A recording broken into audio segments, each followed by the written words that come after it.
leaders involved in their protest and are keeping the movement strictly apolitical, driven by the youth themselves. They are demanding a CBI probe into all recruitments over the past 7 years, cancellation of the 14th JPSC exam and major reforms in the state recruitment agencies. Manisha, coming back to you, यहाँ पे सबसे बड़ा जो statement आया है students का, उन्होंने कहा है कि कोई पॉलिटिकल पार्टी की इन्वॉल्वमेंट नहीं चाहिए स्टूडेंट्स को। वो चाहते हैं कि ये यूथ लेड मूवमेंट हो, इसमें कोई पॉलिटिसाइजेशन ना हो, इसमें कोई पॉलिटिकल पार्टीज उनके मूवमेंट का अनड्यू एडवांटेज ना ले सके। बिल्कुल। और देखिए 3 दिन पहले इसी मामले को लेकर के छात्रों के एक गुट के द्वारा जो है और JLKM जो जयराम महतो की पार्टी है उसके जुड़े उनके संगठन से जुड़े हुए कुछ छात्रों के बीच में जो है क्लैश भी हो गया था यहाँ पर रांची के जयपाल सिंह मुंडा स्टेडियम में। और यही वजह है कि स्टेडियम में अगर आप देखें तो एक तरफ JLKM के विंग से जुड़े हुए जो नेता हैं या स्टूडेंट्स हैं वो वहां पर आंदोलन कर रहे हैं, जिसको लीड देवेंद्र नाथ महतो कर रहे हैं, जो कि आमरण अनशन पर है।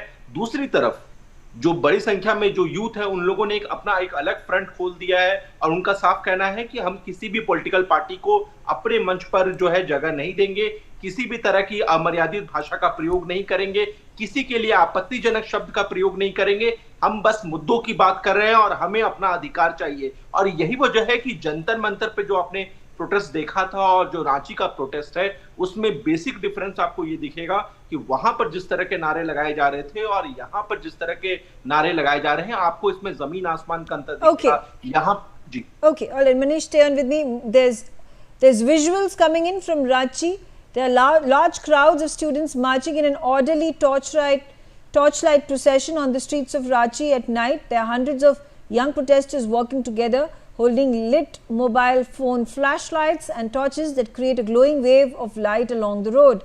Students are seen raising slogans in unison while maintaining a disciplined and peaceful formation as they move forward. Many are carrying placards and banners. The march appears energetic yet completely peaceful with no signs of disruption.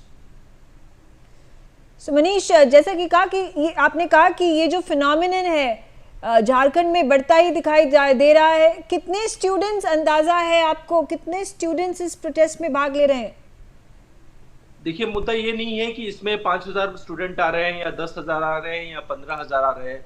मुद्दा ये है कि ये जो पूरा आंदोलन जो अब बड़ा होता हुआ नजर आ रहा है, इसको जन समर्थन मिलता हुआ नजर आ रहा है। इन्होंने एक बेसिक मुद्दे को उठाया है और इनके बात में दम है। दम इसलिए है क्योंकि देखिए सरकार ने इस पूरे मामले में जिस तरह से जांच बैठाई और जांच के तुरंत बाद CID की टीम ने JPSC के कार्यालय पे रेड की, उसके फौरन शाम होते होते JPSC के अध्यक्ष ने इस्तीफा दे दिया। 4 राउंड की पूछताछ JPSC के पूर्व अध्यक्ष से हो चुकी है। लगभग आधे दर्जन लोगों को CID की टीम ने गिरफ्तार कर लिया है। कई राउंड की उनसे पूछताछ हुई है। लगभग 18 से 20 जगहों पर CID की रेड हो चुकी है। और जिस तरह से ये जांच आगे बढ़ती हुई जा रही है उससे तो ये साफ नजर आ रहा है और CID भी इस बात को मान रही है कि ये पूरी तरह से एक ऑर्गेनाइज्ड क्राइम का हिस्सा नजर आ सकता है। एक सिंडिकेट की तरह ये काम कर रहा था और निश्चित रूप से इसमें जांच जैसे से आगे बढ़ेगी तमाम बातें सामने आएगी। लेकिन छात्रों ने जो बातें रखी है सामने और जिस तरह से उन्होंने प्रमाण खोज करके निकाला है उससे तो साफ जाहिर हो रहा है कि बड़े पैमाने पर धांधली हुई है। और यही वजह है कि जो स्टूडेंट्स नहीं आ पा रहे हैं वो भी अपना एक वैचारिक समर्थन दे रहे हैं, जो जहां से है वहीं सपोर्ट कर रहा है। लेकिन इस आंदोलन की जो सबसे ज्यादा बड़ी खूबसूरती वो ये है कि इस आंदोलन को एक पॉलिटिकल रंग देने की कोशिश नहीं कर रहे हैं स्टूडेंट। दूसरी बड़ी बात यह है कि जैसा हमने दिल्ली में देखा था उस तरह की तस्वीरें आप